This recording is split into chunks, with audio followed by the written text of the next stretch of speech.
Hello everyone, and this is my review for WWE Friday Night Smackdown on November 29th, 2013.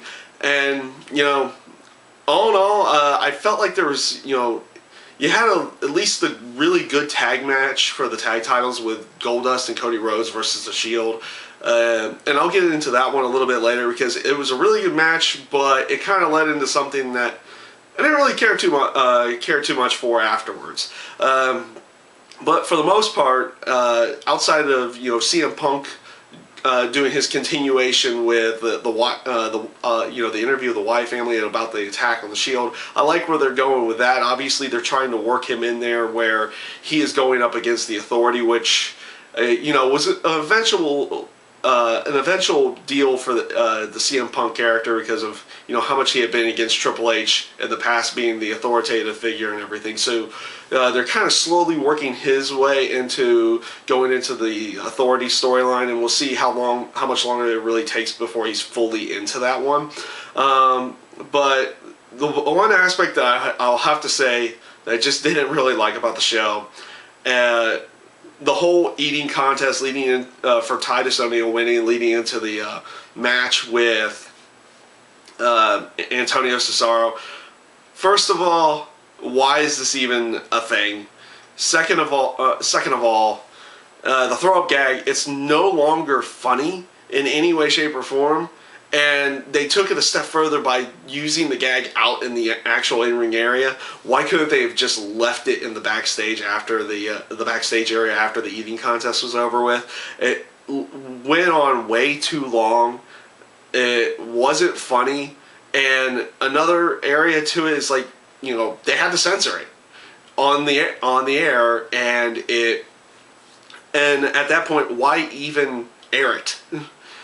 When you got a bad segment that's going way too long, isn't funny, and honestly wasn't funny 15 years ago. So, yeah, that whole segment in general was a complete waste of time, and it wasn't funny, it wasn't good at all. And yeah, that's basically all I have to say about that. That's what it was. It wasn't good. It wasn't anything good at all.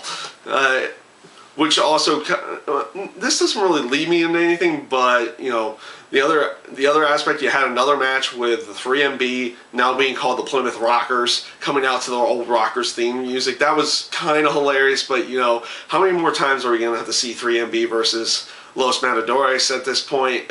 I know Los Matadores had at least a match or two with the Real Americans at one point. But how much longer are they going to feud with 3MB before they go on to their next thing? Because it's kind of getting old at this point, and we want to see, I believe many fans want to see something different, at least from them. At least put them up against a different tag team at in some point in time. Just any other tag team besides 3MB right now. And honestly, it was a night of tag matches. You didn't really get any kind of one-on-one matches. And I actually like the backstage segment with R-Truth and Xavier Woods and Brutus Clay. It looks like they're leading into at least a Brutus Clay type of heel turn, him getting angry about, how Xavier Woods used his theme music and the Funkadactyls on Monday Night Raw. I really liked where they were going with that, and then they continued it on with the match, where he was, being happy and joyous during the before match and the end match, but in between they're showing the crazy aggressive monster-esque heel side. So maybe we'll be seeing a full heel turn here soon for at least Brutus Clay. I don't know if they're going to go with that with Tensai as well, but it will definitely be something to see, and maybe something a little bit fresher from the Brutus Clay character here in the coming future. And it could lead to a good thing or a bad thing, but I think making him a heel at this point would definitely make him a bit more over, and could actually get him to do something more than just being the guy that goes out there and dances all the time. So we'll see where they actually go with that as well. And that basically does bring me to what the final hour of the show was. And it started out as the tag team title match with Cody Rhodes, Goldust, and The Shield with Roman Reigns and Seth Rollins. Really good match. It looked like it was going to end with Cody Rhodes and Goldust winning, but of course Dean Ambrose intervenes, which eventually brings out CM Punk because of the attack from the Shield from Monday Night Raw, and that led into a 6-man tag match, which honestly was still really good. But eventually led to the Wyatt family intervening, and then the Usos and Rey Mysterio intervening, and then it became a 12-man tag match. And honestly, it took up the entire last hour. Now, granted, I think they were just looking for something to take up an hour at a time, and that was probably the best thing they could come up with. And honestly, it just didn't. It didn't really work for me at that point. The matches were good, but it was kind of like. You had Roman Reigns and Seth Rollins, they were out there for the entire hour, and it just didn't. You kind of wanted to see something a little bit more than just those characters going at it in 3 separate matches and just adding new ones into basically what was the same match that started an hour beforehand, and it just didn't really come off all that good to me at that point. Now, granted, the Wyatt family had a great promo with Daniel Bryan beforehand, and saying he's going into like the lion's den a man, and then is going to come out a monster, like they're going to make him they're going to make Daniel Bryan a heel in some way, shape, or form. We'll see where they actually go with that. That's interesting and good to me.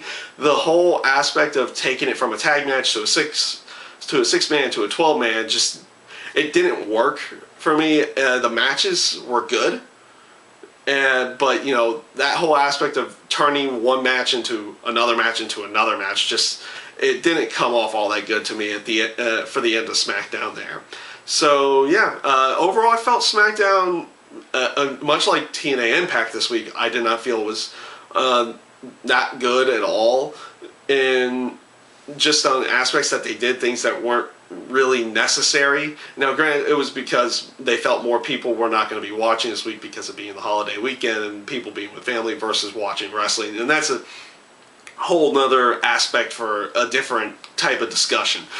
But just overall, I felt the show, outside of a couple really good areas of building up the Wyatt family and the CM Punk deal with the Shield, also the Randy Orton interview, I felt was actually really good. Where he was trying to explain himself from Survivor Series and then couldn't come up with words for why he didn't, why the Authority accepted the challenge of John Cena and not him. And there, I felt that was actually really good as well. But overall, the show was very lacking in my mind. And yeah, that's my review this week for Friday Night SmackDown. I thank you guys for watching, and I hope you enjoyed.